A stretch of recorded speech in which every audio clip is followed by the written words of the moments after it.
At the heart of this tragic story were three people. John Reynolds, a former Marine and devoted husband. Emily Reynolds, his loving but often lonely wife. And Father Mark, a charming and mysterious priest.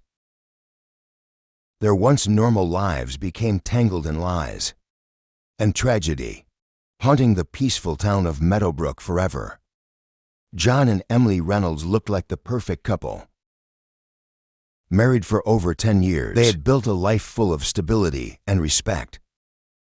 John, a decorated ex-Marine, was admired for his discipline and honesty.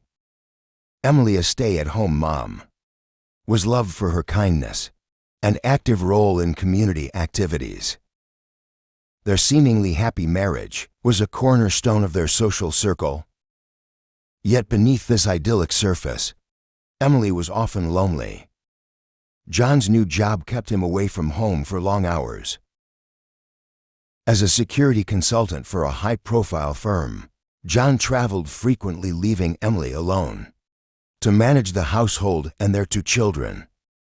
His work, while prestigious, demanded nearly all of his time and energy. Emily's days were filled with longing, her evenings empty without John's presence. She busied herself with community events and church activities, but the void in her heart grew with each passing day.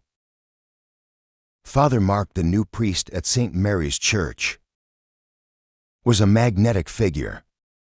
His sermons were impassioned, drawing more parishioners each Sunday. He seemed to understand the struggles and secrets of those who confided in him, offering solace and guidance. Emily found herself increasingly drawn to his charismatic presence, seeking comfort in his words and company. She volunteered more at the church, hoping to fill the emptiness left by John's absence. As John's absences grew longer, Emily's bond with Father Mark deepened. She found in him a confidant, someone who listened without judgment.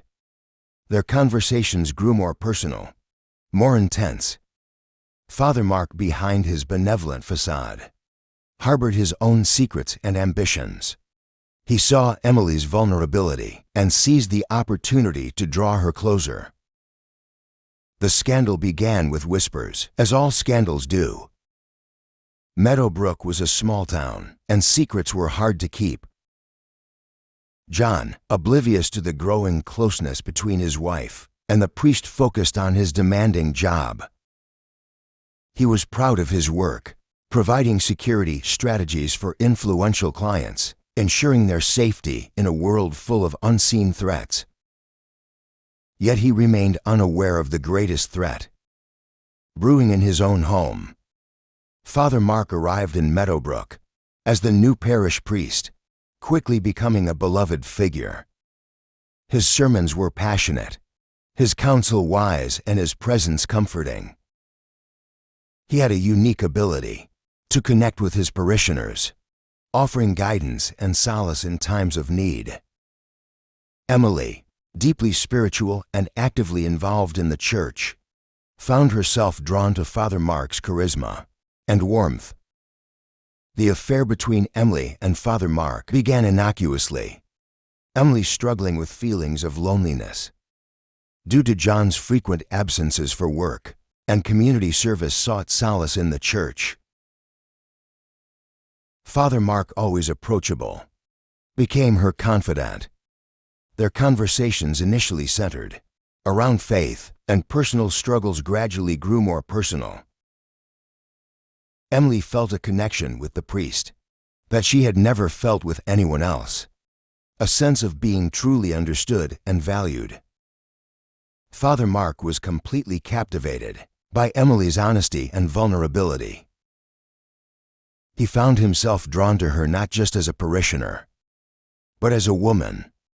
Their meetings became more frequent and more private, held in the quiet, hiding corners of the church. The lines between their roles began to blur, and an unspoken tension simmered between them. The forbidden nature of a priest falling for a married woman added a thrilling danger to every stolen glance. and quiet conversation as their relationship grew. They began to meet outside the church, pretending it was for spiritual guidance. Emily and Father Mark would take long walks in the countryside, their conversations filled with laughter and shared secrets. Their emotional connection quickly turned physical, their hands brushing against each other, lingering touches sparking intense desire. They found themselves in a passionate affair, their bodies pressed together in the shadows, hearts racing with the thrill of forbidden love. Each secret meeting was charged with the excitement of what they were doing, crossing sacred lines and giving in to the powerful pull between them. The weight of their secret was heavy, the knowledge of their affair, a constant reminder of the boundaries they were breaking. Every touch, every whisper, every moment alone was filled with the taboo of their relationship, making their forbidden love even more intoxicating. The affair between Emily and Father Mark grew increasingly intense, consuming their thoughts and actions. They became reckless, meeting in riskier locations and leaving behind subtle clues that hinted at their indiscretion. Emily's behavior began to change noticeably. She became more distant and evasive with John, her once steady demeanor now marked by restlessness and distraction. Father Mark, too, was affected. His sermons took on a more fervent tone, reflecting the turmoil within him. He struggled with his vows and the guilt of his actions. Yet he was unable to sever his connection with Emily. The affair provided a sense of excitement and fulfillment that he had never experienced before. John, initially oblivious to the affair, started noticing the changes in Emily. Her late nights at the church, the secretive phone calls, and her sudden coldness towards him all pointed to something amiss. His suspicions grew, and he began to piece together the evidence of Emily's betrayal. His world, once stable and predictable, began to unravel. The community, too, started whispering. Meadowbrook was a small town where everyone knew each other's business, and the subtle changes in Emily and Father Mark did not go unnoticed. Gossip spread like wildfire, and the scandalous nature of their relationship became the subject of hushed conversations and speculative glances. As the affair continued, a darker truth emerged. Father Mark had a history of similar indiscretions. It came to light that Emily was not the only woman he had seduced under the guise of spiritual guidance. Several other women, once drawn to his charm and charisma, came forward with their own stories of secret meetings and illicit affairs.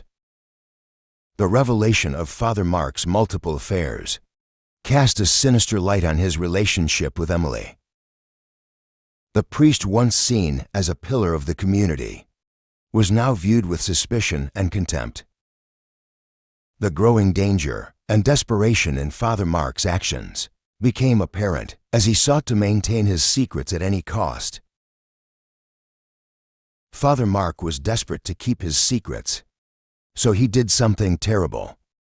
David, a regular church-goer, caught Father Mark and Emily kissing in the confessional booth. David threatened to tell everyone unless Father Mark confessed. Terrified of ruining his perfect image, Father Mark came up with a dark plan. He tricked David into going to the church's bell tower to talk. It was a dark, quiet night, just right for what Father Mark had in mind. The tower was high and out of the way. As they stood by the edge, David grew more insistent, his voice rising with emotion. David didn't see Father Mark nudging him closer to the edge. In one swift, brutal motion, Father Mark pushed him. David's eyes popped wide open as he lost balance, his arms flailing for something to grab. But there was nothing, he screamed as he fell, the sound cutting through the quiet night. It seemed like forever before he hit the ground. The horrible thud of David's body echoed in the night. Blood spread around him. His body bent in weird ways. Father Mark looked down from the tower, his heart racing. Seeing David dead was horrifying, but also a relief. His secret was safe. He quickly went down the tower and made sure no one saw what happened. Confident he was alone, he dragged David's body to a hidden spot in the church's basement.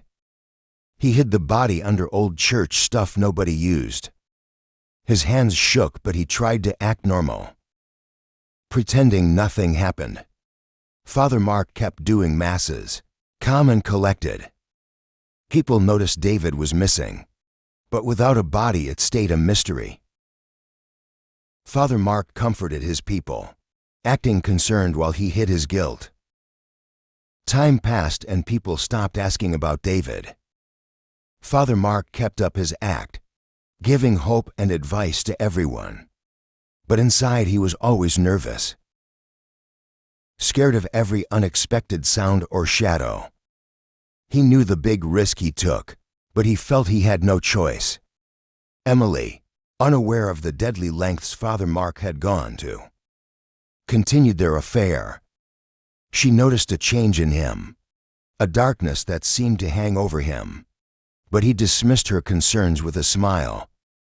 He tried to convince himself that he could move on, that he could bury his guilt along with David. But the weight of his actions bore down on him, each day a struggle to maintain his facade. The police investigation eventually grew cold. There were no leads, no suspects, nothing to tie Father Mark to the crime. He began to believe he had gotten away with it. He resumed his life, but the memory of that night never left him.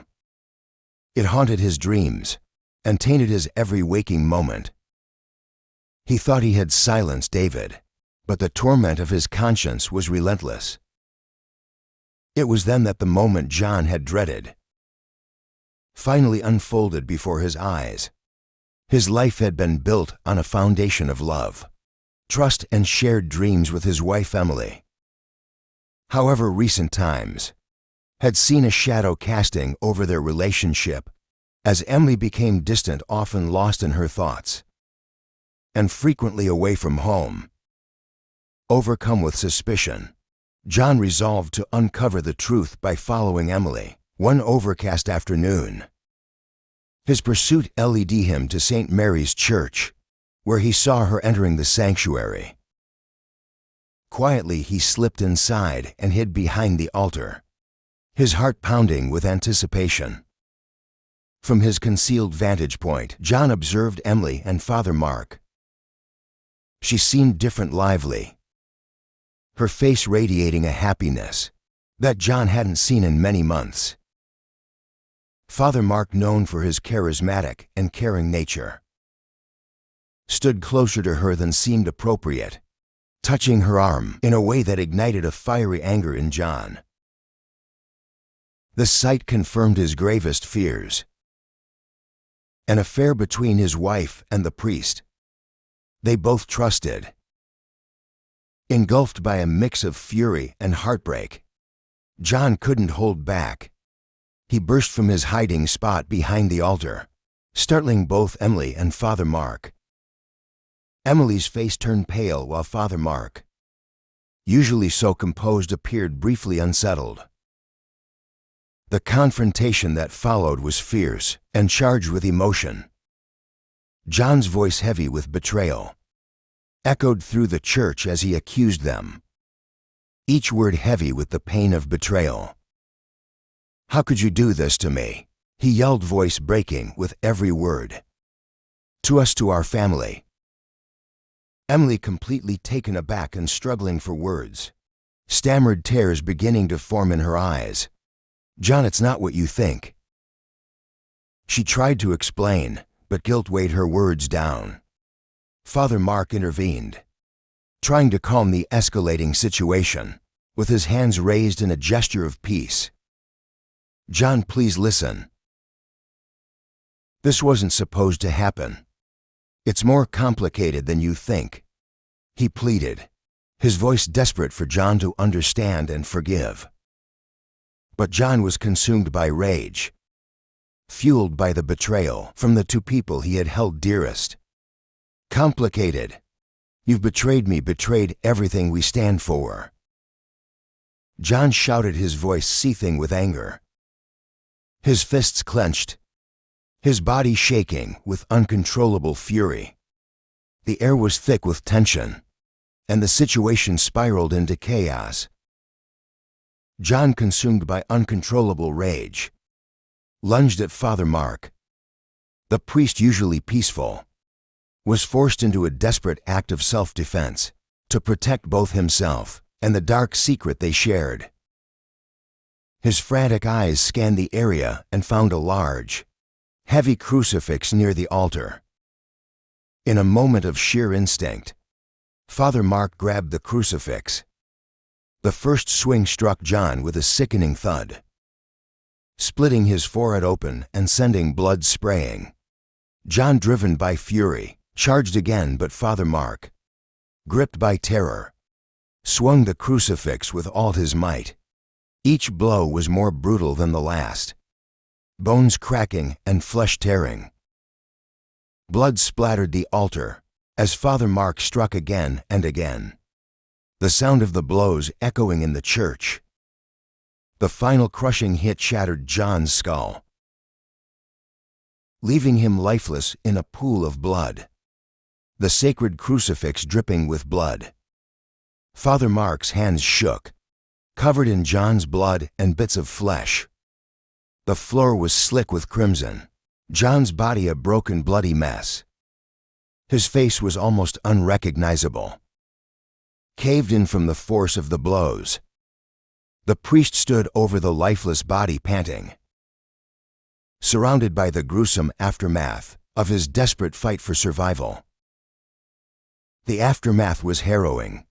Emily, witnessing the shocking spiral into violence, stood frozen, overcome with horror and sorrow.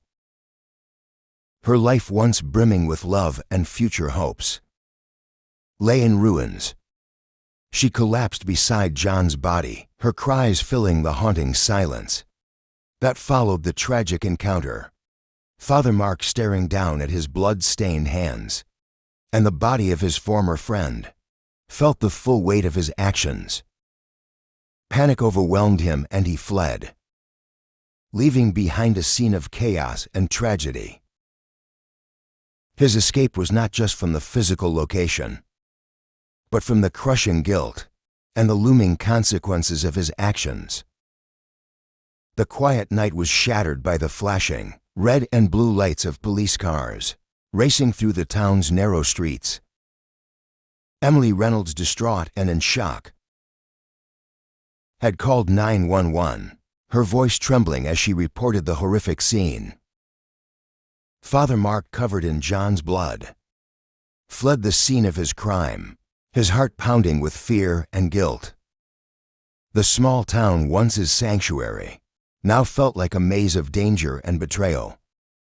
As the first light of dawn touched Meadowbrook, the news of John's murder spread fast, so the police started to search every corridor of the church, and what they found shocked them.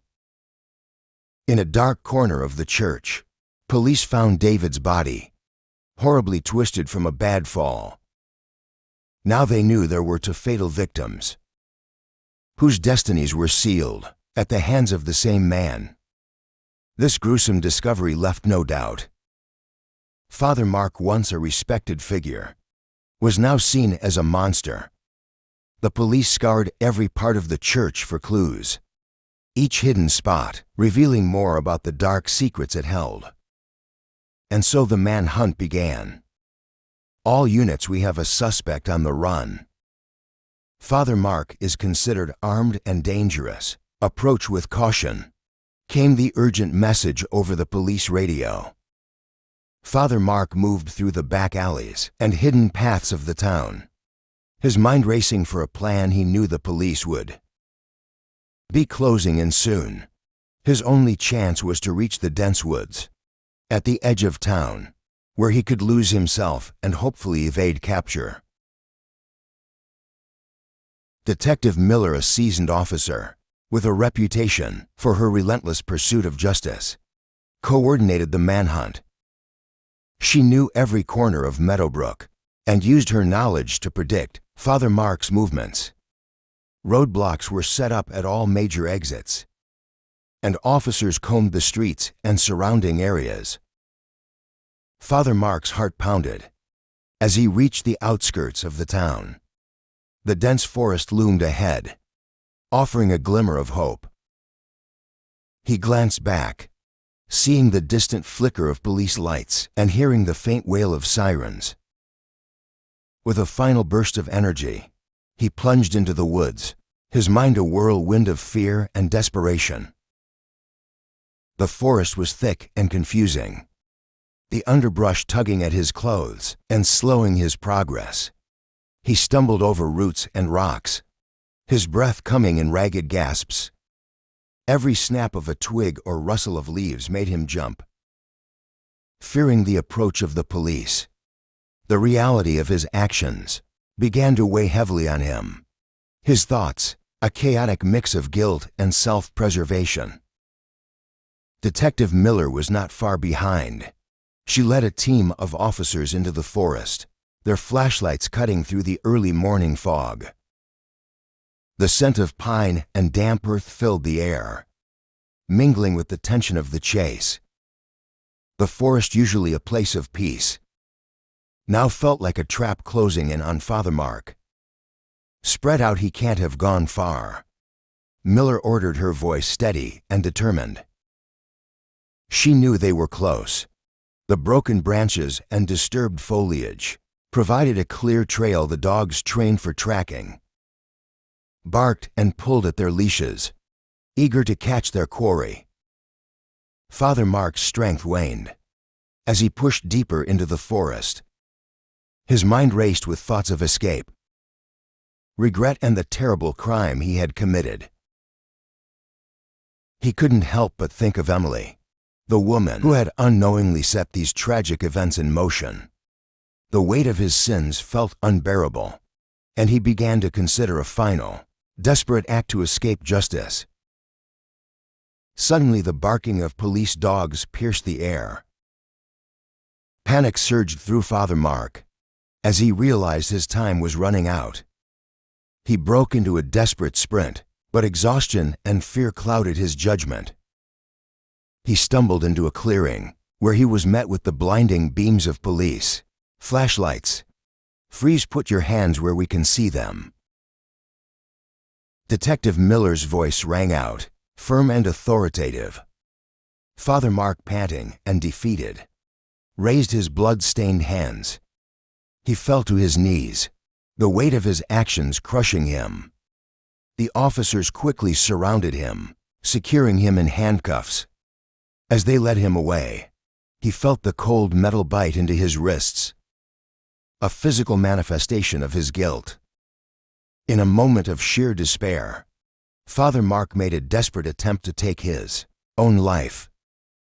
As the officers were distracted, he lunged towards a jagged rock, trying to end his torment. However, the officers were quick to react, pulling him back and restraining him more tightly. His failed suicide attempt only added to his misery. As the sun fully rose over Meadowbrook, the once serene town now stood witness to the dramatic capture of its fallen priest. Father Mark was LED away, his fate sealed by his own dark deeds. The manhunt had ended, but the scars left on the community would linger for years to come. Father Mark was taken into custody, his mind a blur of regret and despair. The trial was swift, the evidence overwhelming. He was sentenced to life in prison without the possibility of parole. As he sat in his cell, the reality of his situation sank in. He was The sentenced to iron life in bars prison and concrete without the walls possibility were a of constant parole. reminder of his sins and the life he had destroyed. In prison, Father Mark faced the torment of his conscience daily. His attempts to seek redemption were met with the cold reality of his actions. The whispers of the other inmates, the isolation, and the knowledge of the pain he had caused weighed heavily on him. He had tried to escape justice, but now he would spend the rest of his life facing it head-on. The community of Meadowbrook slowly began to heal, but the memory of Father Mark's betrayal and the tragic events that followed remained etched in their minds. The church, once a place of solace, now stood as a reminder of the darkness that had briefly consumed their town. And so Father Mark served his life sentence, haunted by the ghosts of his past, his failed escape attempt, a constant reminder of his inescapable guilt. Could John have ever imagined the depths of betrayal that awaited him? Was Emily's search for solace destined to end in tragedy? And what of Father Mark, whose dark secrets and desperate actions tore a community apart? How will Meadowbrook heal from such profound devastation? Thank you for joining us in uncovering this harrowing tale. Click here for another true crime story.